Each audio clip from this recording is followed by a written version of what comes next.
बाबा आपने गलत बताया था।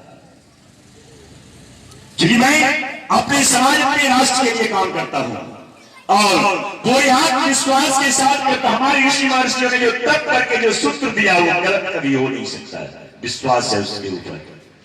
आपके घर में 2 बार प्रत्येक दिन हवन होता है। 2 बार का मतलब सुबह और शाम दोनों टाइम आपके घर में अग्नि जलता है। भोजन बनाते दोनों टाइम, अग्नि तो दोनों टाइम जलता है आपके घर में। हवन के लिए अग्नि की आवश्यकता सबसे पहले है ना। और चाहे नहीं चाहे हर अग्नि गरीब के घर में दोनों टाइम चूल्हा जलता है, यानी अग्नि प्रज्वलित होता है दोनों। यहां तो बात समझ गए। कैसे हम लोग ध्यान से सुन। बस एक दृष्टिकोण बदलना है। नजर बदल गया, सब कुछ दुनिया बदल गया। नजर नहीं बदला। अरे आंख के ऊपर जिस कलर का चश्मा शीशा होगा वैसा ही दुनिया नजर आता है मेरे भाई। चोर को सारा संसार चोर ही नजर आता है, बेईमान को सारा संसार बेईमान ही नजर आता है, और संत को सारा संसार संत ही नजर आता है। जैसा चश्मा वैसा ही दृष्टि। एक संत कहीं जा रहे थे, उनके साथ एक युवक था, उनका चेला था, और उसके बाद महात्मा जी के आश्रम का एक छोटा सा कुत्ता वो भी उनके साथ कहीं जा रहा था। एक जंगल में जब महात्मा जी गए ना तो एक लड़की का लाश रास्ते पर में गिरा हुआ था।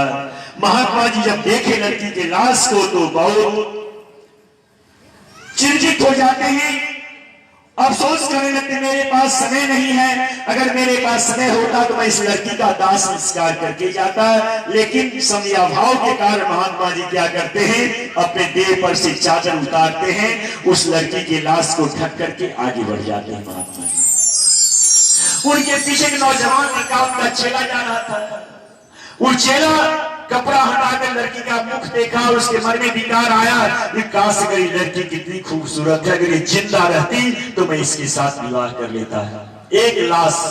महात्मा जी के मन में विचार आया जो अगर समय रहता तो दाह संस्कार कर देता है। लड़का के मन में ख्याल आया अगर जिंदा रहती तो मैं विवाह कर लेता है। और जब लड़का आगे बढ़ गया तो मरी हुई थी, तो कुत्ता जब पीछे गया, कुत्ता मुंह घुमा करके देखता है तो कुत्ता के मन में भाव आ गया जो अगर महात्मा जी हमारे साथ नहीं रहते तो ताजा ताजा मांस खाने में कितना मजा आता है। चीज एक है लेकिन दृष्टिकोण अलग अलग है। महात्मा जी का दृष्टिकोण उसके प्रति है क्योंकि मैं इसका दाह संस्कार कर देता। लड़का के दिल में दृष्टिकोण है कि मैं इसके साथ जिंदा रहता तो विवाह कर लेता।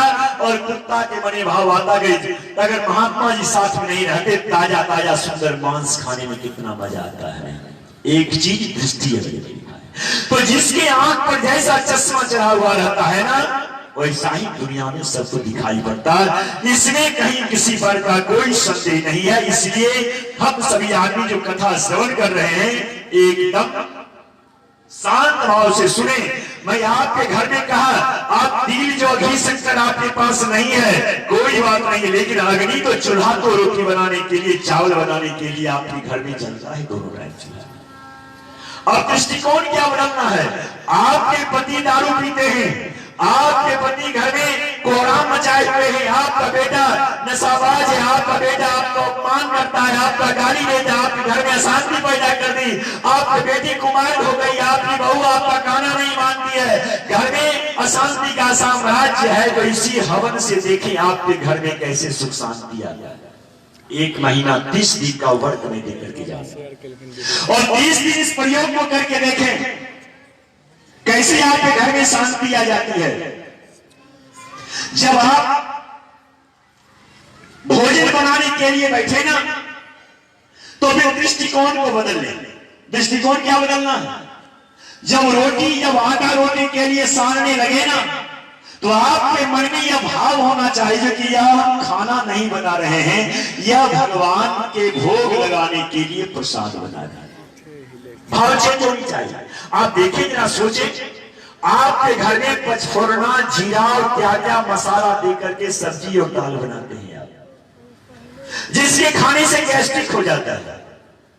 और ठाकुरवाड़ी में देखिए दाल में सारे आलू जितने भी सब्जियां, सब सब्जी को उसमें डाल दिया जाता है, नमक हल्दी दे दिया जाता है, तुलसी छोड़ करके भोग लगा दिया जाता है, और उसको उसमें जो स्वाद आता है आपके द्वारा जीरा और पचफोड़ना से छोंकने के बाद भी उस स्वाद नहीं आता, क्योंकि वहां भाव होता है कि मैं प्रसाद बना रहा हूं, भाव से उसमें स्वाद आ जाता है ना। प्रसाद बनाता हो आप, जो आटा साने ना, तो उसमें आपका भाव होनी चाहिए कि हम भगवान को भोग लगाने के लिए प्रसाद बना रहे हैं, हम अतिथि को भोजन कराने के लिए प्रसाद तैयार कर रहे हैं, हम गाय के लिए गौग्रास निकालने के लिए प्रसाद तैयार कर रहे हैं। ये खाना का भाव आप समाप्त कर रहे हैं, मैं अपने पति के लिए भोजन बना रही हूं, अपने बेटा के लिए भोजन बना, ऐसी बात नहीं हो, क्योंकि जब सबके अंदर भगवान है तो आपका बेटा भी भगवान, आपके पति भगवान, घर में रहने वाले सारे आदमी भगवान है। तो भाव बदले आप, लेकिन मैं भगवान का प्रसाद तैयार कर रहा, ऐसा भाव अगर आपके दिल में आता है और इस भाव से अगर आप भोजन तैयार करते हैं तो वह भोजन खाने वाले व्यक्ति का विचार, सोच, सब कुछ बदल जाएगा। मैं एक छोटा सा दृष्टांत बीच में दे रहा हूं, इसे ध्यान से सुने। एक महिला बहुत गरीब थी जिसका नाम था जनाबाई, ध्यान से सुने। जनाबाई, वो जनाबाई बहुत गरीब थी, उसके पति भी नहीं थे, बेटा भी नहीं था। वो गांव के जो गाय चराने के लोग जाते थे ना, उसी गाय के पीछे भी जनाबाई जाया करती थी, और गोबर जो मिलता था उसी गोबर को ठोक करके गोईठा तैयार करके बाजार में बेच करके जो पैसा होता था उसी चावल आटा दाल खरीद करके वो भोजन करते थे। इतनी गरीबी थी।